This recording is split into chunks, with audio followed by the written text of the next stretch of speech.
Hello and welcome to The Ring, Euronews' weekly debate show, this week broadcasting from the European Parliament in Strasbourg. I'm Stefan Grobe.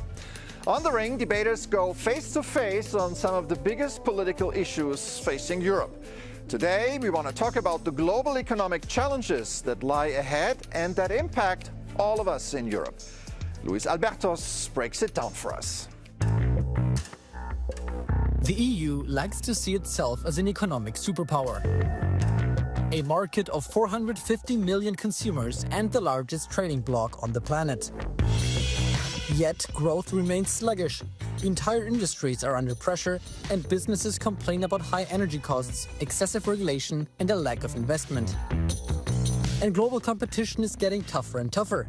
For Europe, it's crunch time. From artificial intelligence and clean technology to defense production and critical raw materials, Europe is lagging behind. So can the EU reinvent its economy for a new era? Is deeper integration the answer, or does Europe need more risk-taking? And will the framework for a peace deal to stop the Iran war bring down energy costs quickly? Well, a lot to unpack here for our contenders, and here they are. Jörgen Walborn, a Swedish MEP from the centre-right European People's Party. He serves in the Committee on International Trade, where he's played a prominent role in shaping the European Parliament's trade policy agenda. He says, Europe will only remain a global heavyweight if we reinvent our economy by cutting the regulatory burden that holds our companies back, securing affordable and reliable energy, including nuclear power, opening new markets through more free trade, and putting competitiveness at the heart of every decision we make. Lina Gálvez, a Spanish MEP from the Socialist and Democrats group. She chairs the Committee on Women's Rights and Gender Equality and is a member of the Delegation for Relations with the United States, as well as the Committee on Industry, Research and Energy. If Europe wants to compete with the US or China, we need to advance in the integration of the Union, she said. The answer is not to deregulate, it's to integrate. That is how Europe competes, without sacrificing the social model or the climate goals. So let me welcome to The Ring Jörgen Walborn and Lina Gálvez. Great to have you here. Good to see you both. The aim of The Ring is to offer our viewers a glimpse at European Parliament debates, so you should feel right at home. Are you ready? Yes. Yes. All right. Yeah. Now, I want to start with a look back. At the beginning of the century, Europe accounted for 1/4 of global GDP. Today, it's down to 15%. Now, where, when, and why did we lose ground here? Lina, I want to start with you. Well, first of all, thank you for having me here. And I think probably we should start with what happened in the financial crisis and the answer we gave to that crisis. That was not the optimal one. We answered with austerity that really slowed down our economies, and it took a while to recover. When we were recovering, it came COVID. We managed to go out from COVID better than expected, probably with Next Generation EU funds. But then later on came just Ukraine that affect us more than probably other of our main competitors, let's call China, US. And so we are lagging behind, especially since that moment. Obviously, there are other structural issues that probably we will be discussing. But I think if you want me to say just one moment where everything like started, it is probably the financial crisis and the answer we gave to it. She mentioned the global financial crisis, so it affected everybody. Yet Europe lost 10 points in terms of global GDP. Your take? Yeah, exactly. No, I agree with Lina. This is the story is true, but what is more problematic is that the rest of the world continued to grow. And Europe, we didn't. Well, we still grow, but we grow much slower than the rest of the world. Yeah. At the time that you mentioned, US and Europe were approximately same size in GDP. And now the US is skyrocketing. Not speaking about China and India and Indonesia and Brazil, all economies around the world is growing faster than Europe. And that's why, yes, we need to deregulate. That's why we need to invest a lot more in energy, not least nuclear. We need more financing. We need more free trade agreements. And we need to integrate the internal market. Yeah. If we do that, we can come back to growth. But we let competitiveness, we drop the ball. And now we have to take the ball back. We dropped the ball. Lina, before you answer, historically, Europe invented many of the stuff that changed the world, but failed to create companies on the scale of Google, Apple, or NVIDIA. Why is that so? Well, historically, the sectors that are leading the global economy are changing. So sometimes you are in the right place, sometimes you are not. So obviously, Europe was a leader, a global leader in technology for a long time, but we were also, we did not have the size of our competitors. The US market obviously allows them to have a scale and a scope that we didn't. And we invented the European Union in order to be so. And we have advanced quite much on our integration, but not as needed for the current moment. Yeah. So we need to finally integrate the global market, the union market. We need more Europe at the end, because that will be the only way. No single country can compete in the sectors that are leading now the economy. I'm glad you mentioned that, Jörgen, and I play the ball over to you. When companies look at Europe, do they see opportunities or do they see bureaucracy? Both, I think. There are obviously a lot of opportunities in Europe. But it's a big market. But it's a big market, 450 million consumers, a huge economy, strong purchasing power from the consumers. So yes, they look at opportunities, and we have them.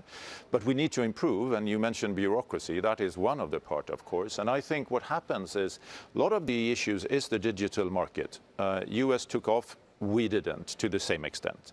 We have to fix that. And that, of course, means changing our rules, because they have different rules in the US, they have different rules around the world, and we have to make sure that businesses seize more opportunities and less bureaucracy.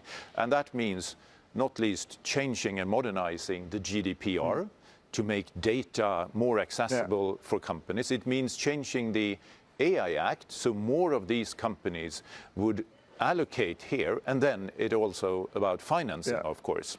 Lina, is that, I agree?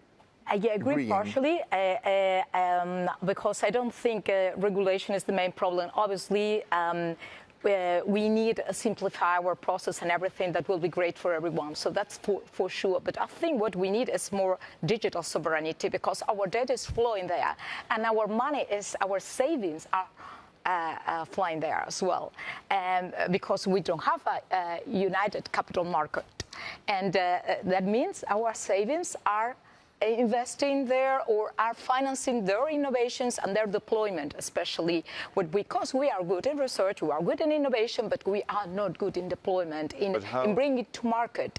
And it's not only a question of regulation, because, for instance, the Artificial Intelligence Act was blamed even before we implemented. So we are not competitive in digital because we have the Artificial Intelligence Act, and it was not even implemented. No, but so we really need to challenge that rhetoric that regulation is the only evil. I think more integration is what we need, and we need a unified capital market in order our savings could also invest here. I disagree. I think, of course, the AI Act was a problem before it was implemented, because companies know that this will come, and that means less investment in Europe, more in the US.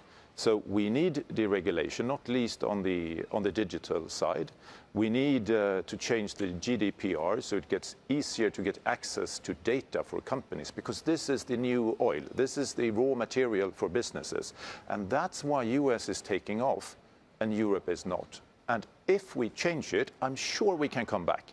I'm sure we can compete with every part of the world. We have a lot of talents and brains and entrepreneurs that could do fantastic services that might solve a lot of the big societal issues and challenges, like the climate challenge, for example. We need artificial intelligence for that.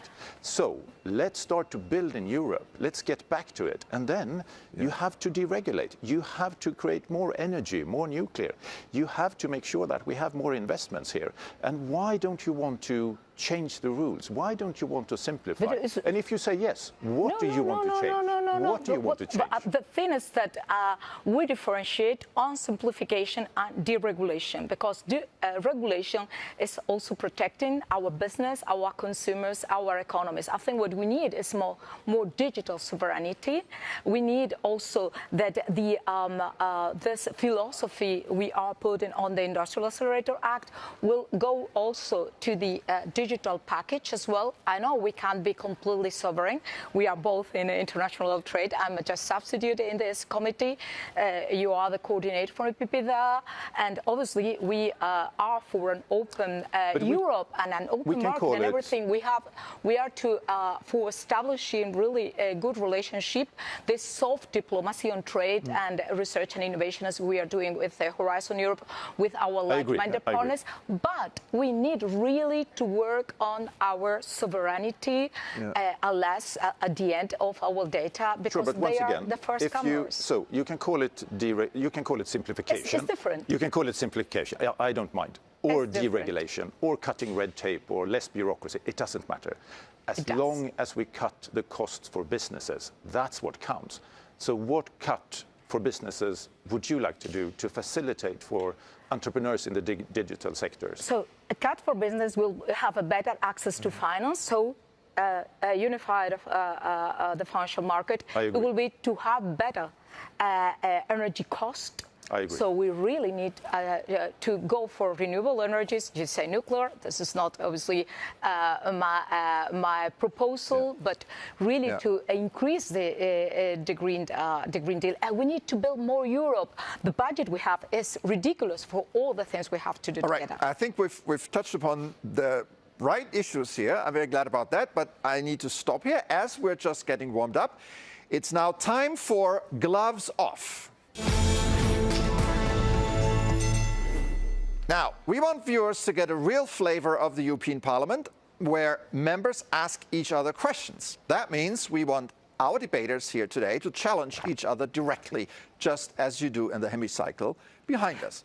So let's get started. Jörgen, I want to begin with you. Your first question to Lina.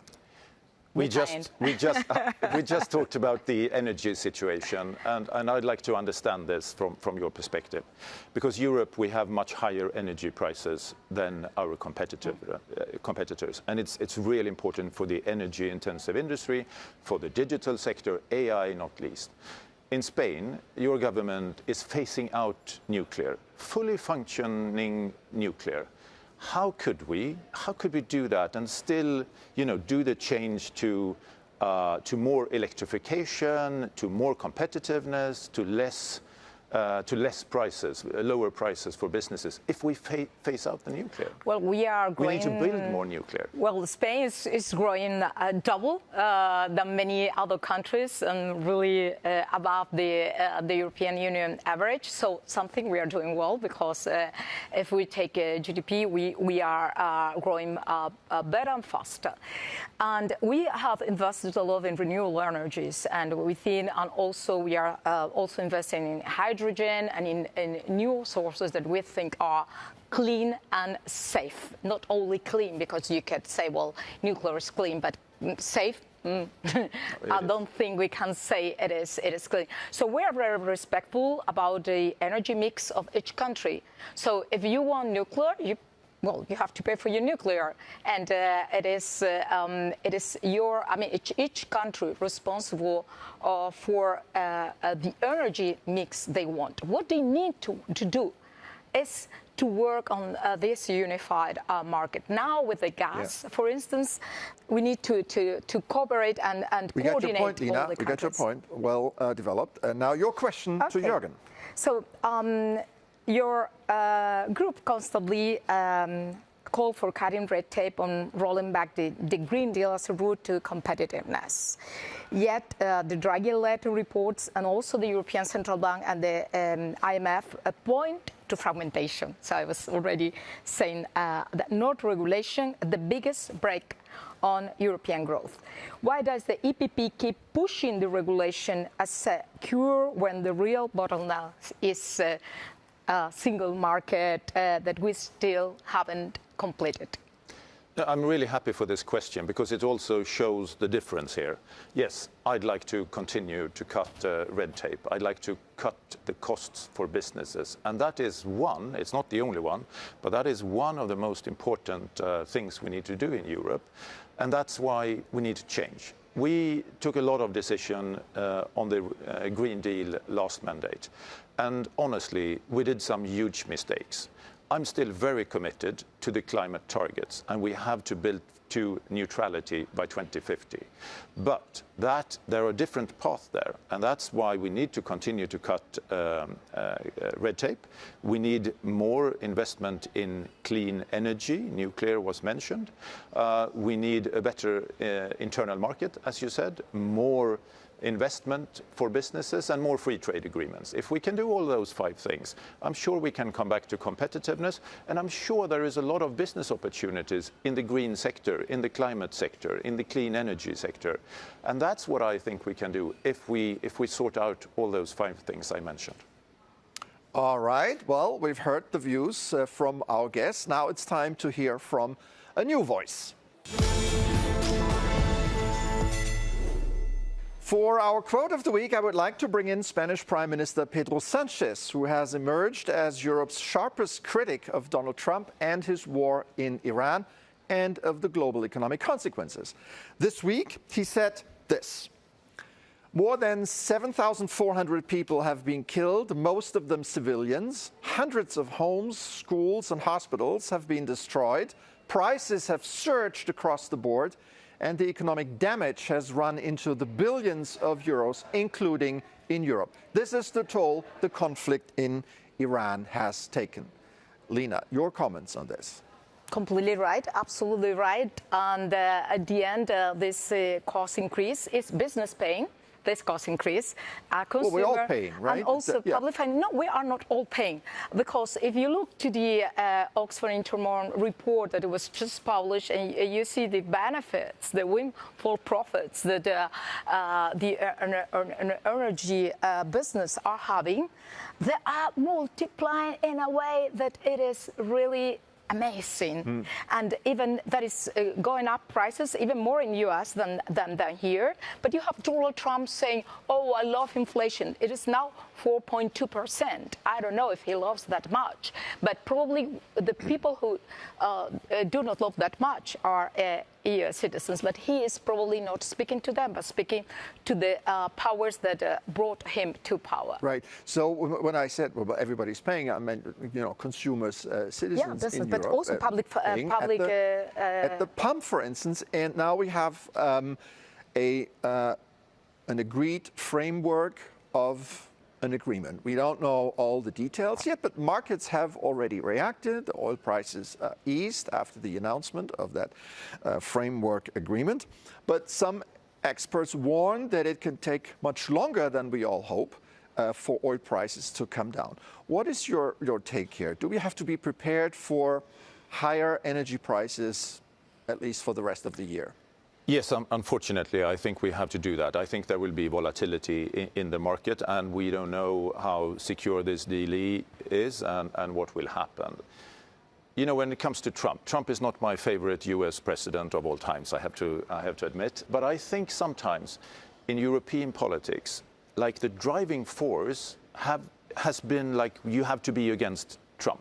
No. And that's not my driving force. My driving force, what can we do to be pro-Europe instead? And if you have that as a motivation, you end up with other measures, other analysis. And for example, of course, we just voted yesterday on the Turnberry deal, the US and EU trade deal. Not the best deal in the world, but I have been pushing for this because that is the best for European businesses. that is what gives more predictability and more stability. And I'm really happy that at the end also socialists voted for it. It took some time. I think we could have done it faster, and that would have been better for business and for investment. We'll talk about this in a minute, but let's take a break right now here on The Ring. We'll be back with more after this. Stay with us.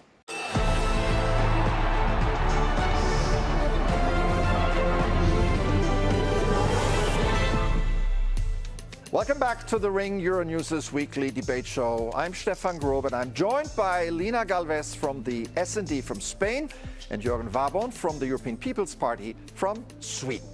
Today, we're talking about Europe's economic challenges. And when we're having that conversation, we hear a lot about dependence on China. But what about dependence on the United States? And here, Europe has produced only 3 major AI foundation models, compared with 40 in the United States.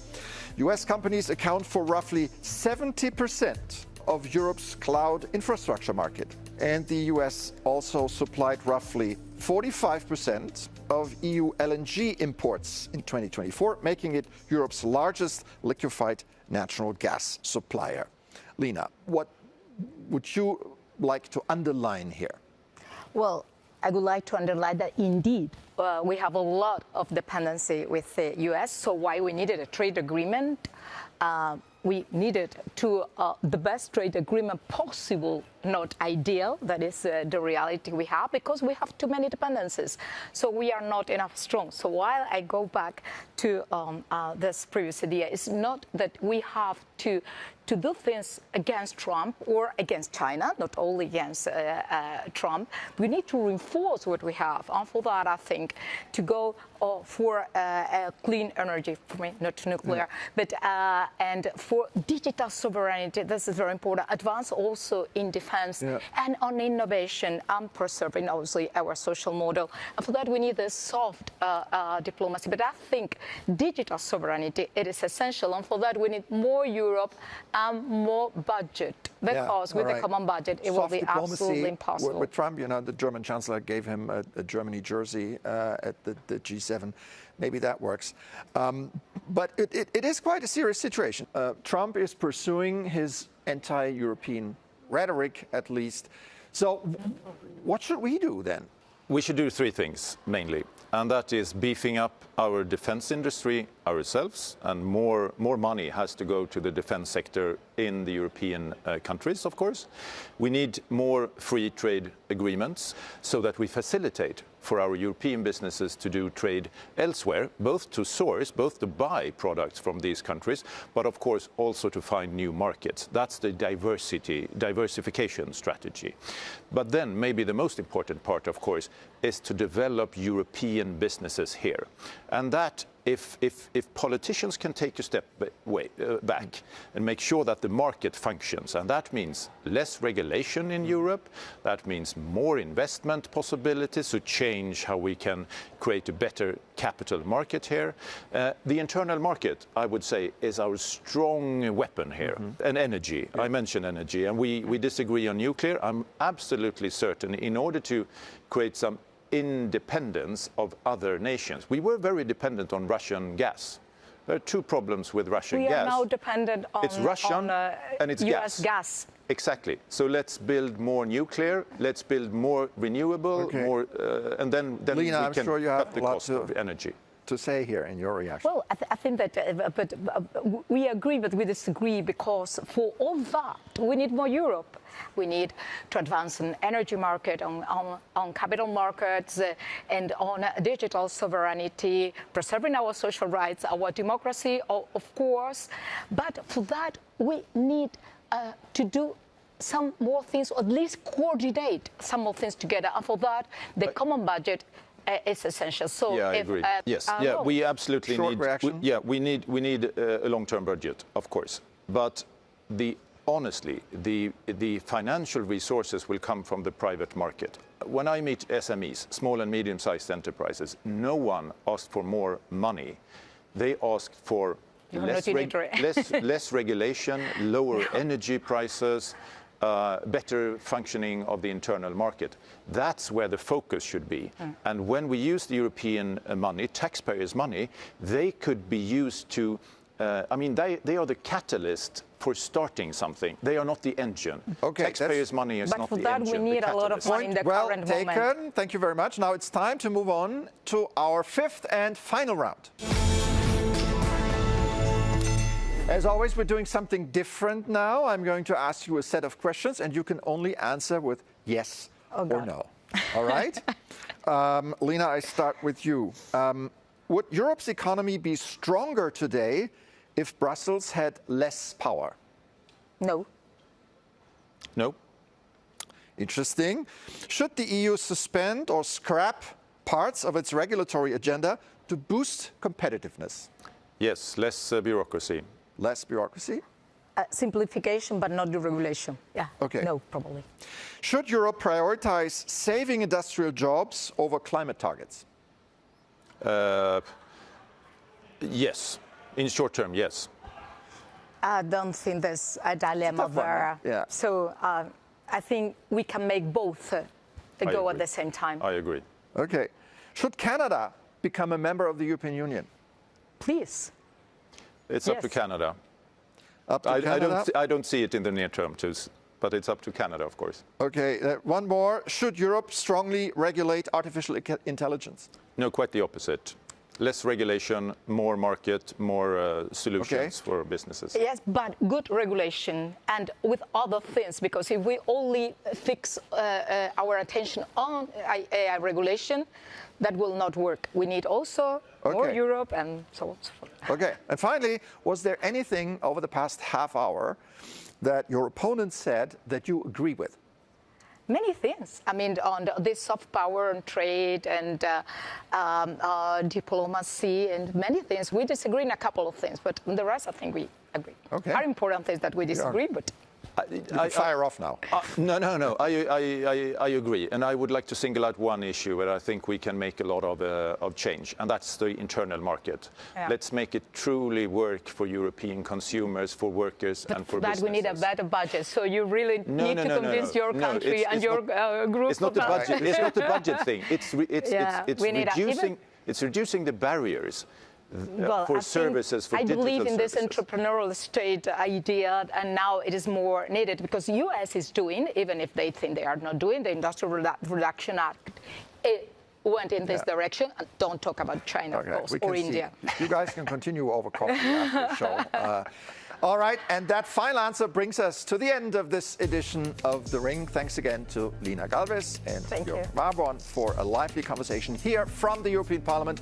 Thanks to our audience at home. If you like, you can continue the conversation by sending us your comments to thering@euronews.com. That's it for today. I'm Stefan Grobe. Take care and see you soon on Euronews.